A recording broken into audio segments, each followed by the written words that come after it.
makes it better.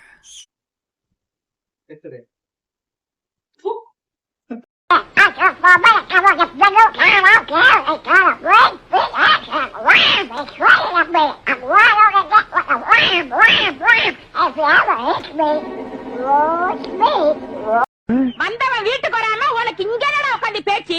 இவ யாரா? இவதானே பாலராஜ் பொண்டாட்டி. எது அவன் பொண்டாட்டி? எனக்கு வச்சிருந்த அந்த ஒத்த வீட்டை அந்த கறிக்காலக்கார பொண்டாட்டிக்கு எழுதி வச்சுட்டு அம்மட்ட நகை நட்டு கொண்டு போய் அவட்ட கொடுத்து நடத்தி. என்னது பாட்டில்? பாட்டில்ல என்னது? ஜூஸ். ஜூஸ் யாருக்கு? உனக்கு. சொல்லாததெல்லாம்